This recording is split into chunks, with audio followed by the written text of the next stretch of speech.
নমস্কার, কেমন আছেন সবাই? প্রবাসীর ঘরোয়া রান্নাবাটির আরেকটি ছোট্ট ব্লগে আপনাদের স্বাগত জানাই। আমার আজকের ব্লগটি আরও একটি রবিবারের স্পেশাল ব্লগ। চলুন তাহলে ব্লগটি শুরু করছি। প্রত্যেক রবিবারের ন্যায় এই রবিবারও যথারীতি আমি সকাল সকাল বাজারে চলে এসেছি। তবে আজকের রবিবারটি একটু ভিন্ন ধরনের, কেননা প্রত্যেক রবিবার আপনাদের দাদা ভাই এবং আমি দুইজনে মিলে একসঙ্গে বাজারে বেরোই। তবে এই রবিবারে আপনাদের দাদা ভাইয়ের শরীরটা একটু খারাপ থাকার কারণে আমি একাই বাজারে এসেছি। প্রত্যেকবারের বর্ষার মতো আমি এই বর্ষার দিনের সকালের বাজারটা ভীষণ অবাক চোখে তাকিয়ে দেখি। জানেন, পাহাড়িদের কত রকমের যে শাক পাওয়া যায়, এই বর্ষার সময় সকাল সকাল বাজারে না আসলে তা বোঝা যায় না। এই এত শত শত ধরনের শাকের মধ্যে আমাদের চেনা পরিচিত শাক বলতে এই কচু শাক, জলকলমি, কুলেকাঁটা আর সজনে। তাছাড়াও এই সমস্ত বিভিন্ন ধরনের শাকগুলি আমার দেখতে বেশ ভালোই লাগে। অনেক সময় অবাক হয়ে ভাবি যে এই সমস্ত শাকগুলি দিয়ে মানুষ কী করেন। তাছাড়াও হলুদের পাতা, আরও কত কী। আজ বাজারে অবাক হয়ে দেখলাম এই বছরের প্রথমই এত বড় বড় ইলিশ এসেছে। ইলিশগুলি দেখে ভালো লাগলেও দাম কিন্তু আকাশ ছোঁয়া ছিল। আর তারও চাইতে সবথেকে বেশি বড় কথা হলো ইলিশের পেট ভর্তি দেখুন ডিম। তবে পাপলেটগুলো বেশ বড় ছিল, তবে দামটাও অনেকটা বেশিই ছিল। ইলিশই বলুন কিংবা পাপলেট, দুটোই আমার ধরা ছোঁয়ার বাইরে ছিল। চলুন সামনের দিকে যাওয়া যাক। এই একেবারে সামনে তো কোনো সেই রকম শাক পছন্দ হলোই না, কিন্তু কিছুটা আগিয়ে আসার পরে দেখতে পেলাম জলকলমি। জলকলমিটা আমাদের বাড়িতে আমরা সবাই ভীষণ পছন্দ করি, আর সব সময়ের মতো আজকেও জলকলমির দামটা ভীষণই সস্তা ছিল। তো জলকলমি নিয়ে নিয়েছি। আর এখানে দেখুন শামুক। শামুকটা আমি আগে ভীষণ ঘৃণা করতাম, কিন্তু শ্বশুরবাড়িতে এই শামুক খাওয়ার প্রচলন দেখে আর এই শামুকের উপকারিতা বর্তমান যুগে ফোনে দেখে দেখে আমি এখন একটু একটু শামুক খেতে শুরু করেছি। আর তারপরে ওই কাঁকড়াগুলো আমি ভীষণ অবাক হয়ে দেখি, কিন্তু কখনোই কিনতে ইচ্ছে করে না।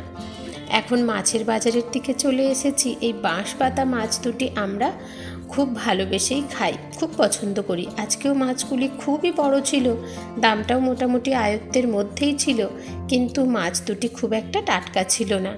যাক, তারপরে মেন মাছের বাজারে এত ভিড় ছিল যে সেই ভিডিও আর আপনাদের সঙ্গে শেয়ার করে ওঠা হলো না। এখন বাড়ি চলে এসেছি। আজকে মাছের বাজারে খুব একটা আমার পছন্দের মাছ ছিল না। এই যে চুনো মাছখানা আমার ভারী পছন্দের, 50 টাকায় আজই এত চুনো মাছ দিয়েছে। আর মাছগুলি দেখুন প্রত্যেক দিনের মতো আজকেও ভীষণ টাটকা। এখন মাছগুলি জল ধোয়া করে নিয়েছি। আর এই যে আজ আমার দুপুরের প্রধান রান্নার উপাদান হচ্ছে এই রুই মাছগুলি। রুই মাছগুলি আমাদেরই এক প্রতিবেশী নিয়ে এসে দিয়েছেন জ্যান্ত, যেখানে পুকুরে মাছ ধরা হয়। চলুন এখন তাড়াতাড়ি করে টিফিন সেরে নিই। কাল রাত্রে একটু তাল ফুরুলি বানিয়েছিলাম, তার ফুরুলিটা এইবারে একটু চালের গুঁড়ি দিয়ে বানিয়েছিলাম যাতে একটু শক্ত শক্ত লাগে খেতে।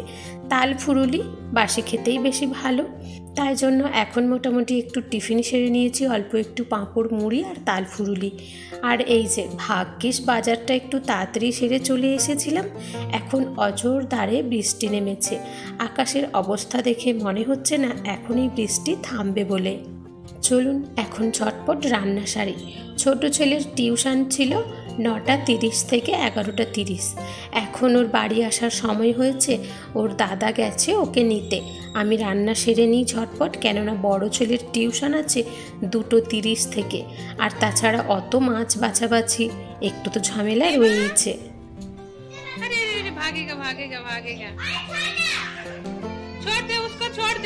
अकेला रहने दे उसको। नहीं नहीं रो मत।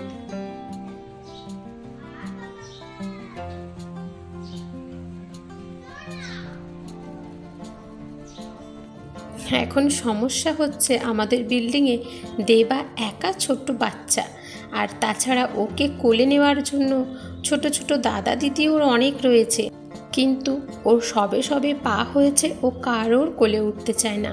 যাক, দুপুরে রান্নাবান্না কমপ্লিট। চলুন আজ দুপুরে কি রান্না করেছি দেখাই।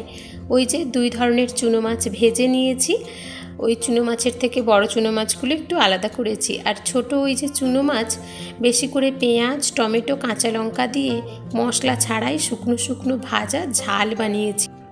একটু ধনে পাতা কুচি ওপর থেকে ছড়িয়ে দিলে খুবই ভালো হতো, কিন্তু আজ আবার দেখলাম ধনে পাতাটা বাজারে খুব একটা পছন্দের ছিল না, তাই জন্য আর নিলাম না। এমনিতেই বর্ষার সময় ধনে পাতা শুকনোটা খুব কম পাওয়া যায়। আর এখানে ওই যে জ্যান্ত সেই পোনা মাছের ঝোল বানিয়েছি, পেঁপে, কাঁচকলা আজই বাজার থেকে টাটকা নিয়ে এসেছিলাম। আর মশলাতে দিয়েছি, পেঁয়াজ তো দিলামই না, একটু আদা, জিরে আর ধনে মৌরি বাটা, একটু উচ্ছে আলু সেদ্ধ দিয়েছি। উচ্ছে আলুটা টাটকা বলে সেদ্ধ করেছি, নয়তো হয়তো তরকারি করতাম। আর আজ যেহেতু মাছের ঝাল হয়েছে, চুনো মাছের আবার মাছের ঝোল, সেই জন্য উচ্ছে আলুটা সেদ্ধই দিয়েছি। সঙ্গে লেবু আর লঙ্কা তো থাকছেই। চলুন, এখন ভীষণ খিদে পেয়েছে। বড় ছেলেকে অনেক তাড়াহুড়ো করে খাইয়ে দাইয়ে টিউশনে পাঠিয়েছি। ওর খাওয়া তো নয় না খেয়ে যাওয়ার মতো। আজ রবিবার, মাংস না হলেও কি হবে, প্রতিটি রান্নাই আমাদের ভীষণ পছন্দের হয়েছে। তবে ছোট ছেলেটা একটু বলেই ছিল যে মাম্মি আজকে চিকেন ছাড়া খেতে খুব একটা ভালো লাগে না, কিন্তু না, ও যেহেতু মাছ প্রিয়সী, মোটামুটি আজ তৃপ্তি করেই খেয়েছে। দুপুরে খাওয়া দাওয়া সারার পরে কিছুক্ষণ একটু কাজ ছিল, গুছিয়ে নিয়েছি। বড় ছেলেও টিউশন থেকে ফিরেছে, ওকে কিছু খাওয়া দাওয়ার কথা বলতে ও বলল যে না, আমার এখন খিদে নেই, আমি খাবো না, তুমি যেতে পারো। বাড়িতে 2 ছেলে এবং আপনাদের দাদা ভাই রয়েছে। আর আগেই বললাম আপনাদের দাদা ভাইয়ের শরীরটা বিশেষ একটা ভালো না। ওই যেমন হয় বর্ষার দিনে ভাইরাস ঘটিত জ্বর, ওষুধপত্র চালুই আছে, কিন্তু এই জ্বর সারতে একটু সময় লাগবে। এখন বৌদি আর আমি দুজনে মিলে বেরিয়েছি উল্লাসনগর যাব। আর যেহেতু রবিবার, আপনারা তো জানেনই যে আমাদের বিল্ডিংয়ের নিচে এই হাট বসে। আর এই হাটে বিভিন্ন ধরনের জিনিস আসে জানেন, তার মধ্যে এই ফুলগুলি এখন খুব আসছে। সামনে গণেশ পুজো আসছে, তো সবাই এবার ঘর সাজানোর ব্যবস্থা টুকিটাকি শুরু করে দিয়েছে। এই ফুলগুলি হচ্ছে 20 টাকার 6টি পিস, আর ওই বড়গুলি হচ্ছে 100 টাকার 2টি, মানে 1 জোড়া। এখন বৌদি আর আমি চলে এসেছি স্টেশনে। বৌদি কয়েকটা ফুল নিয়েছিল, আমার বাড়ির নিচে এক দোকানদারের কাছে রেখে এসেছি। এখন বৌদি আর আমি দুজনে মিলে যাব উল্লাসনগরে।